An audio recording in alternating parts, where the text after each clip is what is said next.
Tout le monde. Mon nom m'appelle Marouane Chikhaoui, je suis consultant à l'UOT et expert en commercialisation des produits agroalimentaires et agricoles et de la pêche. Ce travail a été mené avec mon collègue, M. Manuel Gomez.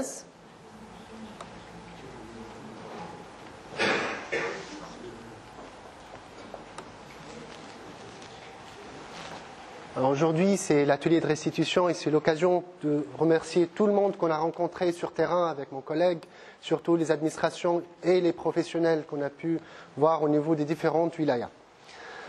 Alors, si vous permettez, on va commencer une première partie de l'étude qui est le diagnostic.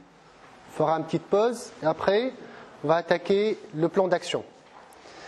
Donc, juste à titre de rappel, notre mission, donc elle est inscrite dans le DIVECO 2.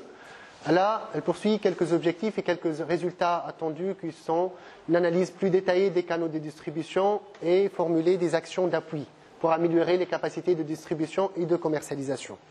Et proposer de mettre en place un système de traçabilité. Ça a été noté au niveau des termes de référence de l'étude.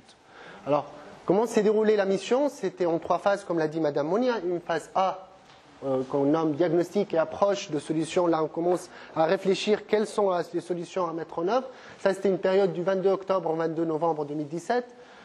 Encore de retour en Algérie avec une phase B pour l'identification et la formulation des actions d'appui. Là, on a pu rencontrer plus d'administrations au niveau d'Alger, surtout pour le volet sanitaire, parce qu'on avait quelques soucis au départ pour avoir des rendez-vous. On les a réalisés en phase 2, en phase B.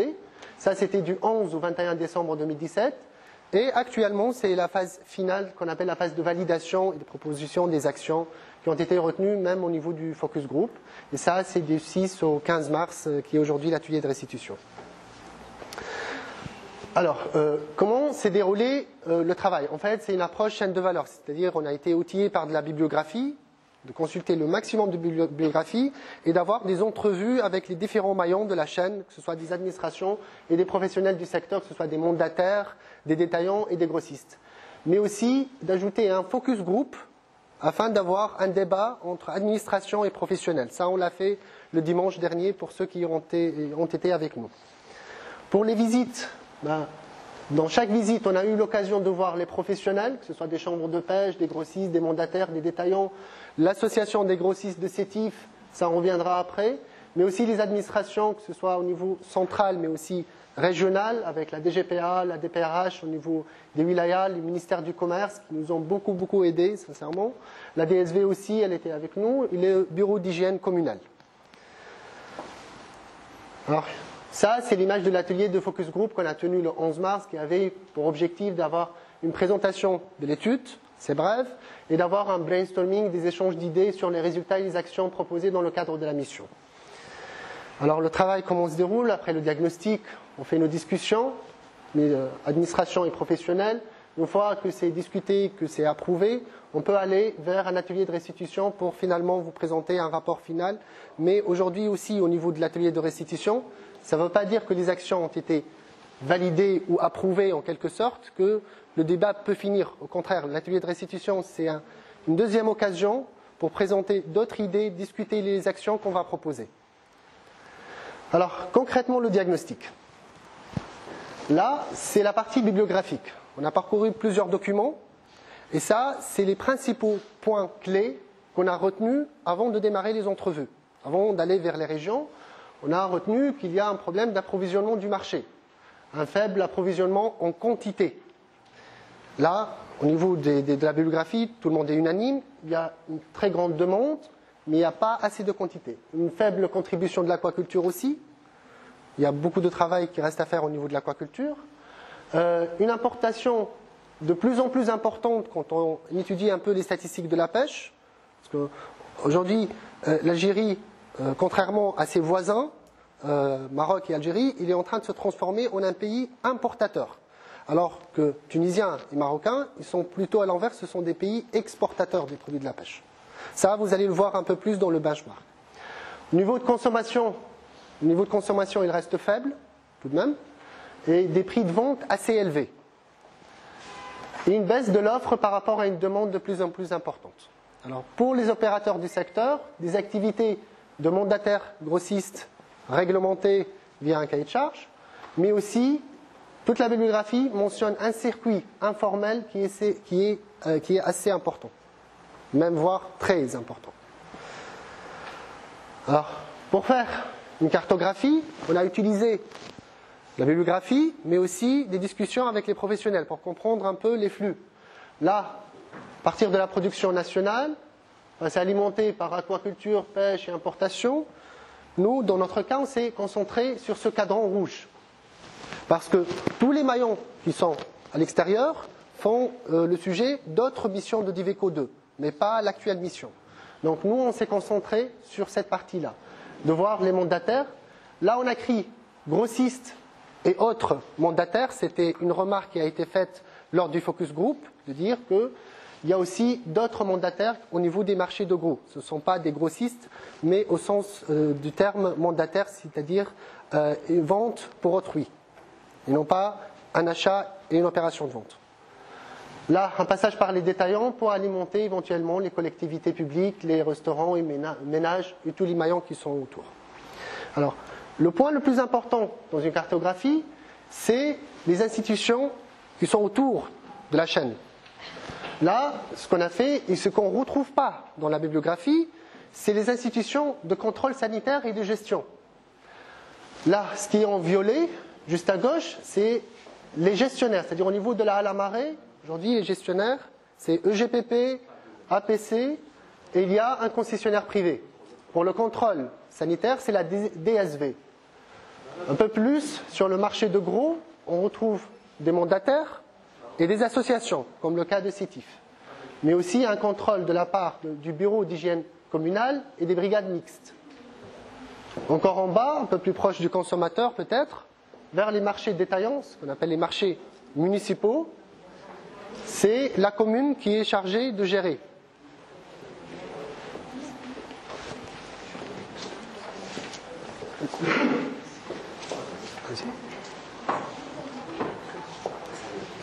Alors, au niveau du marché détaillant, il y a les communes qui gèrent les marchés municipaux. Donc, ce n'est pas des concessions. On n'a pas vu un exemple de concession privée ou d'un organisme autre que la commune qui gère les marchés détaillants. Côté contrôle, c'est aussi bureau d'hygiène communale et les brigades mixtes.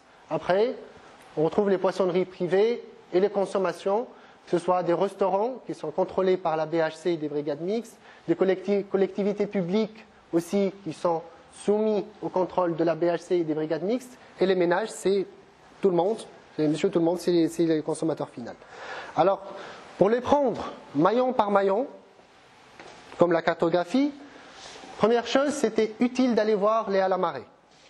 Mais remarque, le travail de halles à marée, c'est aussi une autre mission de Diveco 2. Pas toucher le... C'était une autre mission dans le cadre du Diveco 2, ça s'appelle Diagnostic et proposition d'amélioration du fonctionnement des halles à marée, mais quand même, ça nous a permis de contacter des mandataires et de voir le fonctionnement et l'état des produits au niveau des halles à marée. Ce qu'on a visité, c'est 3 halles à marée au niveau des ports. Alors le port d'Alger, on qualifie un état général de moyen et un mode de gestion avec le GPP. Côté Annaba, c'était une gestion directe par l'APC, mais vraiment un état général qui est déplorable parce qu'il n'y a aucun système qui est mis au niveau de la halle à marée, ni marche en avant, ni séparation, ni carreau identifiable. Au niveau de Ain Temouchen, c'était le port de Binisaf, où l'état général était beaucoup mieux organisé que les 2 autres halles à marée, et c'était une concession privée, mais sous tutelle administrative de l'EGPP. Et ça a été rectifié au niveau du focus group parce qu'on a fait l'erreur de dire que c'était l'APC. Non, ce n'était pas l'APC, c'était le GPP. Et ça a été confirmé par des représentants de la DPRH de Binisaf. Alors, pour le marché de gros, là, on s'est mis à chercher des marchés de gros. Parce qu'on a entendu plusieurs versions. À Alger, on n'a pas de marché de gros. Ça, on est unanime. Il y a une halle à marée. D'accord ? À Annaba aussi, il n'y a pas un marché de gros, il y a seulement une halle à marée. Par contre, à Sidi Bel Abbès, on a trouvé un marché de gros, mais dans un état quand même déplorable. Vous allez voir les photos. S'il y a des gens de Sidi Bel Abbès et le Déran ici, c'est pratiquement un parking.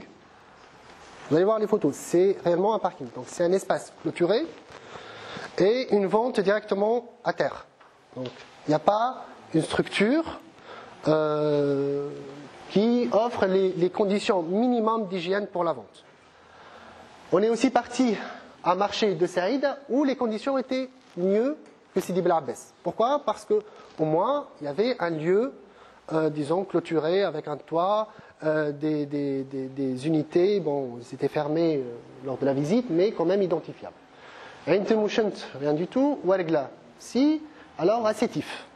Sétif, quand on est parti, on nous a dit qu'il y a le plus grand marché de gros en Algérie de produits de la pêche.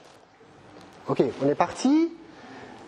Je peux comprendre que Sétif, c'est la plaque tournante en termes de quantité, oui, mais dire qu'il y a un marché de gros, on n'est pas trop d'accord. Parce que réellement, la situation, c'est ça. C'est la photo à gauche. C'est une vente en plein rue. Pas comme Sidi Bel Abbès, où vous voyez la photo au milieu, ça c'est au moins un espace clôturé. Bon, je ne veux pas jeter de fleurs, ça ne veut pas dire qu'il y a un espace clôturé que c'est mieux. Non, pas du tout. La vente, elle se fait par terre et c'est un réel parking. Ça, c'est le marché de Saïd. Au moins, ça fait partie, il est annexé à un marché municipal, il joue le rôle de marché de gros, il y a des échanges de très bonne quantité, mais quand même, il reste le minimum, le strict minimum est là. Disons les choses comme ça.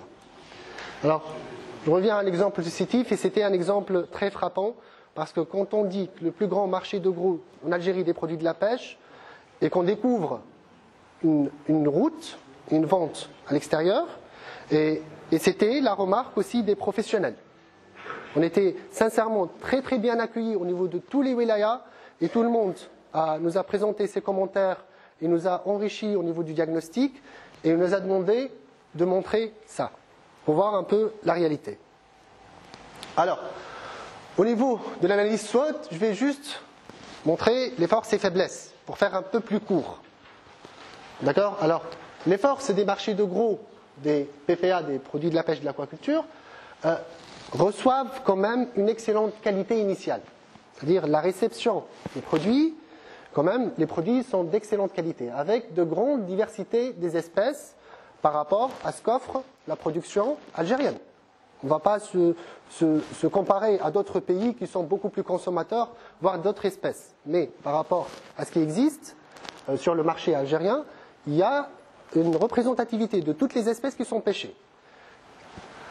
Par rapport aux faiblesses, voilà, on l'a dit, il y a absence d'établissement. C'est un réel établissement pour la réception, le stockage, enfin, tous les services qui doivent être fournis au niveau d'un marché. C'est-à-dire la vente de glace sur le lieu, un endroit pour stocker, des balances en cas de pesée. Donc, le minimum n'était pas là. Alors, aussi, l'existence de canaux de vente informels. Ça, c'est l'absence de registre de commerce pour certains grossistes, mais je ne dis pas tout le monde, certains. Une opacité dans le système de formation de prix. Là, on a voulu, comme c'était une analyse de chaîne de valeur, de comprendre un peu les prix au niveau de la chaîne. Ça, vous allez le voir un peu plus en avant, qu'il y a des informations recueillies au niveau de la bibliographie, on avait au niveau du focus group quelques informations. Mais aussi des difficultés de contrôle sanitaire sur le marché de gros. C'est-à-dire, si je vais à Sétif, et la vente se fait à l'extérieur, il n'y a pas un vétérinaire qui est là. Ça, on a posé la question. On n'a pas fait de rencontre avec eux, mais ça n'existe pas. Donc, il n'y avait pas une présence. Donc, c'est juste les messages en rouge à retenir à l'esprit pour qu'on puisse mener un débat. Alors, une autre chose, par rapport à la réglementation, et là, je remercie beaucoup le ministère du Commerce, M. Ahmed et M. Heridi, bon, il n'est pas venu aujourd'hui, qui nous ont fourni toute la réglementation et tout l'appui pour avoir accès à des éléments juridiques et comprendre des interprétations ici locales. Alors, il y a un décret qui présente des conditions et modalités d'implantation et d'organisation des espaces commerciaux. Dans ce décret, et là j'ai tenu bon à présenter ces 3 articles, là-dedans on trouve les marchés de gros. D'accord? Et moi je compare beaucoup à l'autre secteur, fruits et légumes. Là, c'est l'article 3 qui définit un marché de gros des produits de la pêche dit à la marée. Donc, supposément, à Sidi Bel Abbès, on doit l'appeler aussi à la marée. À Sétif, s'il y a un bon établissement, on doit aussi l'appeler à la marée. L'article 15 dit que tout produit qui entre doit être accompagné par une lettre d'accompagnement. Mais, sur le terrain, ces documents n'existent pas, ce qui porte défaut au système de traçabilité. L'article 28, et là c'est le plus impressionnant, l'article 28 ce qu'il dit, c'est que le gestionnaire du marché de gros, donc on doit avoir un gestionnaire, doit collecter et traiter quotidiennement l'information. Traiter l'information, c'est quelle information? C'est quantité et prix. Leur nature aussi, ces informations sont communiquées chaque jour par le gestionnaire à la direction de la wilaya du commerce territorialement compétente.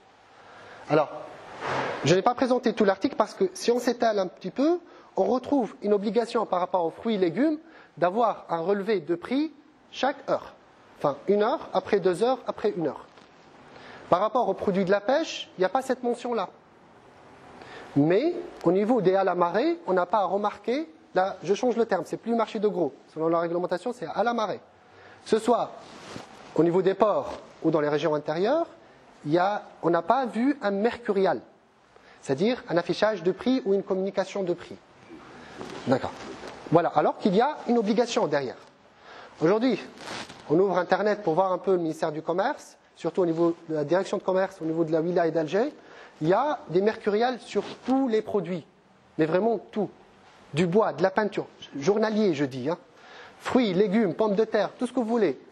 Aucun poisson, aucun crustacé, aucun mollusque. Là, si on n'a pas cette base de données d'informations sur les prix et les quantités, on restera sur des estimations et sur des hypothèses.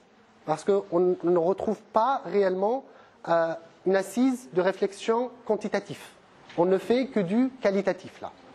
C'est vrai qu'on a eu accès à des informations de l'INS, mais ça ne reste pas parce que c'est des actions ponctuelles. L'ONS, excusez-moi. L'ONS, l'Office national des statistiques. Ça reste des opérations ponctuelles. Ce n'est pas comme un suivi régulier qui se fait sur les autres produits.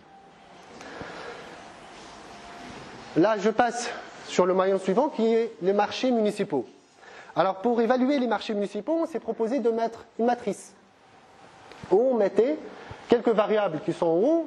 Est-ce qu'il y a une vente à l'intérieur? Est-ce qu'il y a une vente à l'extérieur? De la glace, chambre froide, eau potable, des caisses et un affichage de prix. Alors, première chose très frappante dans les marchés municipaux, c'est que, pour la majorité, j'exclus Ain Binyan, qui a un état excellent, Ouergla aussi, mais les autres, il n'y a jamais un affichage de prix. Par contre, les fruits et légumes qui sont un peu plus loin dans le même marché municipal, il y a un affichage de prix. La grande question. Pourquoi? On ne sait pas. Mais c'était un point qui nous a frappé au niveau de notre tournée. Alors, les ventes à l'extérieur, oui, ça existe, surtout à Bab el-Oued. Rida, ça c'est un marché qui était près de Didouche, je me rappelle bien. À Sidi Bel Abbès, Ain Temouchen, Touargla, il y a toujours des ventes à l'extérieur, une vente informelle. On comprend très bien que la DSV ne peut pas contrôler, puisque ces gens-là, ils sont dans l'informel, ils n'ont aucun statut pour être contrôlés. Donc la DSV dit qu'on ne peut pas contrôler l'informel, ce n'est pas notre mission, ça fait partie de missions d'autres brigades, ce n'est pas la mission de la DSV. Alors, la glace est malheureusement pas disponible dans la majorité des marchés municipaux que nous, on a visités. On n'est pas en train de généraliser, mais ça, c'est l'échantillon qu'on a pris. La glace, elle est absente, donc les détaillants sont obligés de ramener de la glace et parfois, ils ne le font pas. Donc, vous allez voir les photos. Les chambres froides aussi, ça n'existe pas. De l'eau potable, ça dépend. Mais surtout les caisses qui restent toujours cette présence de caisses en bois qui sont interdites. Ça, c'est les messages à passer au niveau du diagnostic des marchés municipaux. Côté photo, là, c'était le marché de 1er mai. Quelques remarques sur ces photos. Alors, la vente des produits de coquillage directement, il n'y a pas de contrôle de santé vétérinaire, sont mises comme ça. L'utilisation de sachets, les caisses, elles sont pratiquement sales. Une éviscération qui se fait sur des tables en bois, ça c'est un marché à Alger. Sur d'autres marchés, comme le marché municipal de Ouergla, remarque ici à Ouergla, on était impressionné par la qualité des produits, parce qu'au niveau de Ouergla, les points de vente qui sont dans le marché municipal, chacun il dispose de sa chambre froide. Et on a vu des sardines d'une pêche de 3 jours, c'est-à-dire pêchées il y a 3 jours, à Ouergla, qui est à 800 km si je ne me trompe pas. Et ils étaient d'une excellente qualité qu'on n'a même pas vu au niveau de Alger. Mais c'était une préservation des gens vraiment connaisseurs et une excellente manutention du produit. Mais il reste aussi quelques défauts au niveau de la sécurité sanitaire, l'utilisation de ces caisses en bois.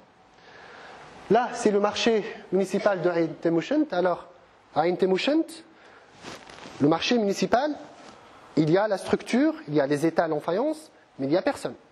Il n'y a aucun détaillant à l'intérieur. Tout le monde est à l'extérieur. Donc c'est une vente sous le soleil, avec un produit là, on a choisi au pif un des produits, c'était des crevettes qui deviennent de plus en plus noires. Sans glaçage, sans rien. Alors que vous pouvez voir au moins le cas de Ouergla, il y a quand même de la glace. Un autre cas, à Sidi Bel Abbès, on a trouvé un seul échantillon de détaillant. Et là, vous pouvez voir l'état du calamar, qui devient de plus en plus noir. Alors, ce qu'on retient des marchés municipaux, parce qu'on a discuté avec l'aimabilité de tous les détaillants, même s'ils sont pour la majorité des informels, par exemple au niveau du 1er mai, ils sont dans l'informel puisqu'ils n'ont aucune autorisation de vente, mais ils essayent de faire des demandes pour régulariser la situation. Alors, on ressent qu'il y a une bonne connaissance du détaillant, des préférences des consommateurs. Quand même, c'est des gens de métier. On n'est pas pour les juger sur leur métier, mais ils savent comment commercialiser. Pour les faiblesses, c'est l'existence de la vente de produits de pêche en dehors des marchés, sans conditions hygiéniques ou sanitaires assez suffisantes. Mais aussi une insuffisance par rapport au contrôle sanitaire. C'est-à-dire, pas pour tous les marchés. Par exemple, le marché où on était assez satisfait, c'était le marché de Ain Binian. Ça, c'était bien. Mais les autres, il y a quand même une insuffisance des contrôles sanitaires parce qu'on pose la question aux détaillants, quelle est la dernière fois où vous avez reçu un contrôle? La majorité nous disent, on n'a jamais reçu de visite. On les croit sur parole et on profite de ces ateliers pour faire l'échange. Aussi, il n'y a aucun étiquetage, donc il n'y a pas de système de traçabilité, là tout le monde est unanime, mais aussi aucune indication de prix de vente. Et ça porte défaut aux plusieurs textes réglementaires qui obligent chaque vendeur d'afficher un prix. Ça, c'est des pratiques commerciales. Un cas beaucoup plus meilleur, c'est les poissonneries privées. Alors là, on était vraiment impressionnés. Il y a des poissonneries privées que je peux vous assurer, le cas de Anneb, la poissonnerie qu'on a visitée, ça n'existe même pas en Europe. Ça, mon collègue, il peut le certifier. C'était un niveau d'hygiène et de maîtrise incroyable. C'est-à-dire, même les tenues de travail, ils sont là, dans une poissonnerie. On ne parle pas d'une unité de conditionnement, c'est une petite poissonnerie d'un professionnel. Vous allez voir les photos, c'était une chose vraiment excellente. Surtout, plusieurs points de vente où on était très satisfaits par la qualité et la présentation du produit. Ce que je retiens, c'est que ces poissonneries privées, il y a des gens qui maîtrisent leur travail, qui font de très belles présentations et un niveau de maîtrise d'hygiène qui est assez excellent. Seul défaut, c'est ces histoires de caisses qui reviennent toujours. Donc, oui, les caisses en bois qui reviennent toujours, ou parfois une exposition, ils font quelques erreurs par rapport à la manutention des produits, mais qui restent vraiment minimes, mais on recommande de les éviter, d'étaler directement le produit sur le faïence. Ok, il faut le glacer, mais il ne faut pas le faire de cette façon-là.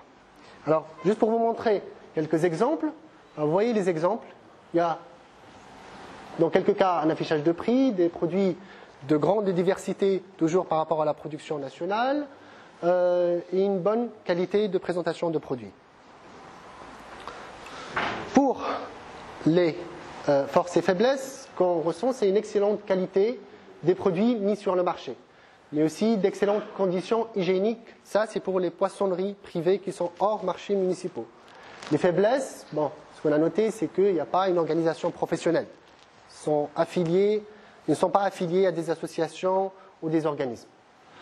Mais aussi, toujours, cette utilisation d'emballage non adapté à la commercialisation des produits de la pêche. Ça, c'était un peu les conclusions, les synthèses de la visite. Et d'avoir des messages clés et des retours d'informations assez pertinents. Tout en sachant que ces messages que je suis en train de passer ne sont pas seulement nos commentaires. Ça a été discuté sur terrain, administration, c'était leurs remarques, professionnels, c'était leurs remarques aussi. Là, ce qu'on présente, c'est 4 types d'insuffisances. Moi, au début du focus group, le dimanche, j'ai mis le terme dysfonctionnement. Et je suis beaucoup plus à l'aise avec le terme dysfonctionnement que le terme insuffisance. Ça, on le discutera après aussi. Parce que ça n'a pas le même sens, dysfonctionnement et insuffisance. Dysfonctionnement est un terme beaucoup plus frappant qui soulève un réel problème. Insuffisance, on sent que c'est un léger problème, alors qu'il n'est pas réellement léger.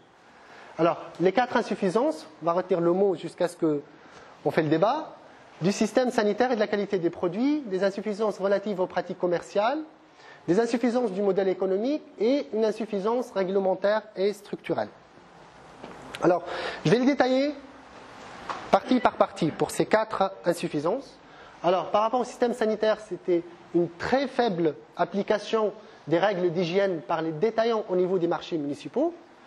L'utilisation du papier journal, des sacs noirs, enfin, plusieurs mauvaises pratiques quand on manipule les produits de la pêche, un manque de contrôle dans les marchés municipaux, des utilisations de caisses non autorisées, des ventes de produits sans passage par la purification.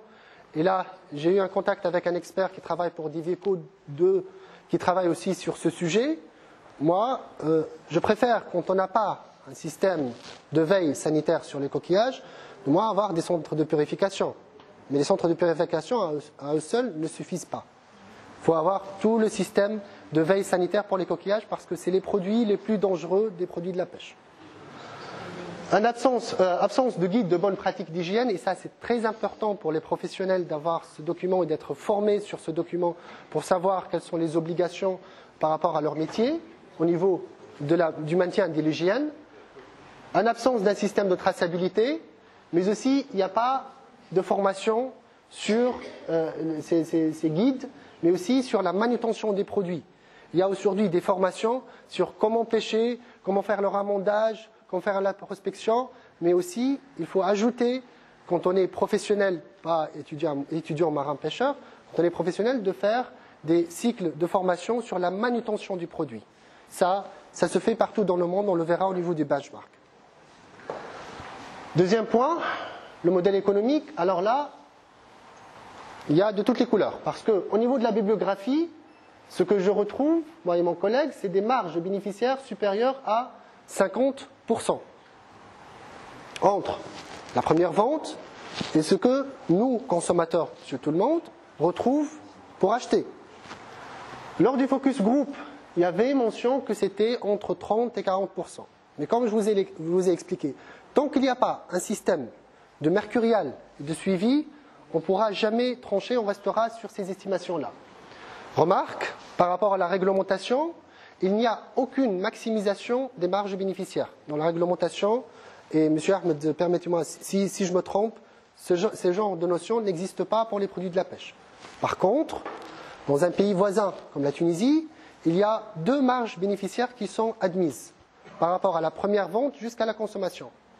C'était de 25% pour un poisson entier et de 30% pour un poisson, disons, pas transformé, mais on peut faire des opérations d'éviscération, de filetage, enfin tout ce qu'on veut. On a le droit d'aller sur des 30% de marge bénéficiaire. Ceci dit, on a aussi nos défauts, on n'est pas des anges, il y a des dépassements partout. Mais au moins avoir ce genre de réglementation, peut-être que ça peut aider. Une exposition et vente à l'extérieur du marché, ça c'est un secteur informel qui est très important. Dans certaines bibliographies, je trouve que ça peut atteindre les 60%. À ce que j'ai vu, je peux croire ce pourcentage, sincèrement. L'absence de contrôle sur le marché pour la vente des produits, je dis là, hors saison et interdits à la pêche, parce que quand on est venu en octobre, on a trouvé plein d'espadons. Mais alors là, beaucoup. Ce soit à l'extérieur, c'est vrai, pas à l'intérieur de la halle à marée, à l'extérieur, déjà c'est interdit de vendre à l'extérieur, que ce soit produit interdit ou non interdit. Mais aussi au niveau des poissonneries des marchés municipaux. Supposément, le contrôle des produits qui sont interdits à la pêche pour leur effet de saisonnalité doit couvrir de la pêche jusqu'à la commercialisation. Ça, c'est un point très important. Et ça, dans un esprit de préserver les ressources.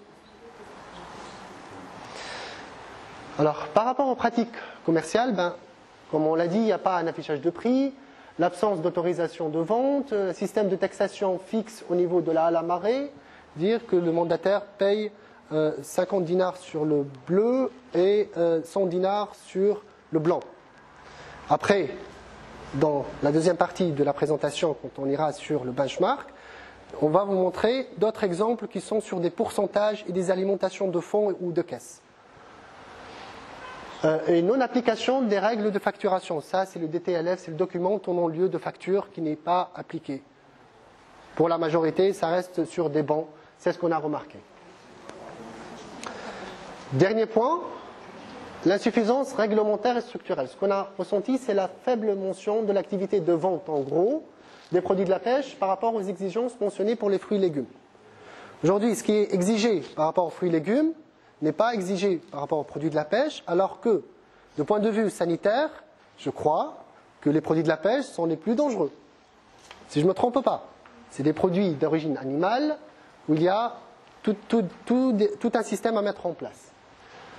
L'absence aussi d'intervention de régulation de marché, parce que je compare toujours à nos collègues de l'agriculture, il y a aujourd'hui des offices, qui sont des offices qui sont en train de mener un travail de régulation de marché. Pour les pommes de terre, pour les céréales, il y a l'office légumes et viande. Pour les produits de la pêche, il n'y a aucune structure qui mène un travail de régulation de marché. Ce que vous allez voir dans le benchmark aussi, ça sera des exemples de structures à l'étranger qui font de la régulation de marché, de la promotion des exportations, de la veille pour rechercher des marchés. Ça serait très utile pour le volet exportateur, mais aussi ce qu'on appelle l'économie sociale et solidaire, c'est-à-dire d'encourager à se regrouper, à créer des structures. Là, je viens de finir le diagnostic. Sur le programme, on fait une pause café et on attaquera la partie action et benchmark pour voir un peu ce qu'on vous propose, même après le focus group. Merci. Merci beaucoup, Monsieur Cheikhaoui, de votre présentation. J'invite toute la